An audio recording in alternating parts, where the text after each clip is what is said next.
Professor August here, and I just left work, so I thought I'd record this little video on my drive. So, as I was leaving my office, I had a student stop by and ask me how I can tell if somebody uses artificial intelligence or not. And so I showed her all of the different functions that we have as faculty on online and the tools that our campus gives us to actually like figure out if students are using artificial intelligence.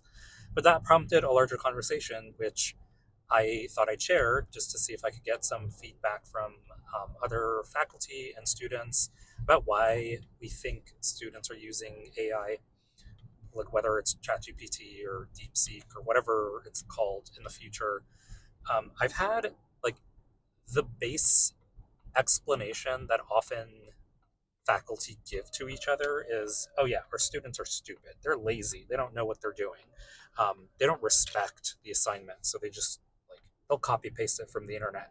I'm like, yeah, that happens once in a while. I'll have a student who will use artificial intelligence because they're short on time or they don't realize how important the assignment is, so they just cheat.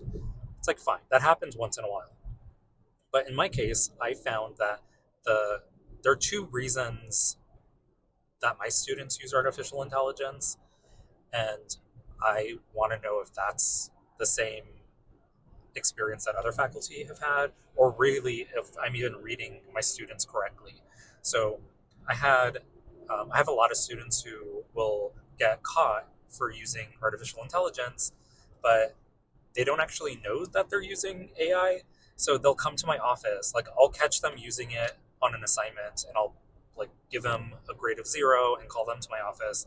And they come in, they're like, I swear I didn't use artificial intelligence. I would never you can ask my parents, you can ask my friends. I would never do that. And I'm like, okay, so what program did you use? And they'll say Grammarly.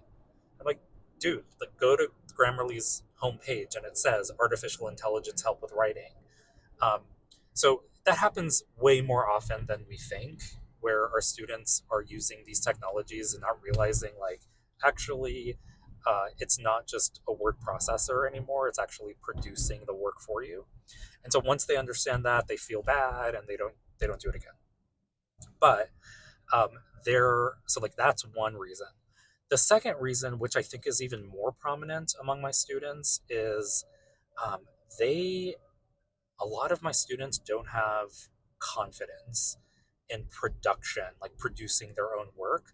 And so they have this, like, I think it's tied to imposter syndrome, or maybe they had a bad experience in high school or something where a teacher, like, said they sucked at writing or that their answers weren't good, or whatever the reason is.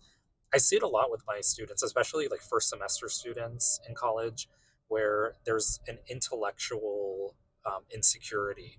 So I'll ask a question and they won't have a response right away, or they don't have an intuitive response to it. So then they say like, I don't know what the answer is. I don't know. So then they'll go look it up on ChatGPT. In those cases, it's actually really easy to just sit down with the students and explain to them like my courses, yes, they're fact-based courses, and yes, we're looking at history and we're looking at politics and critical race theory and I don't know, DEI issues, but also like I just want to know personal experience. Like I want to know what their actual intuition tells them, and I'm not necessarily looking for a textbook correct answer. And once I explain that to them, I can sort of see their tension melting away and their fear of saying the wrong answer going away.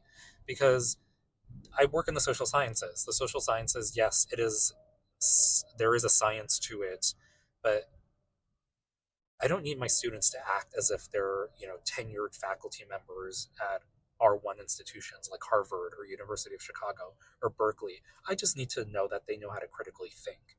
And so I explain this to them.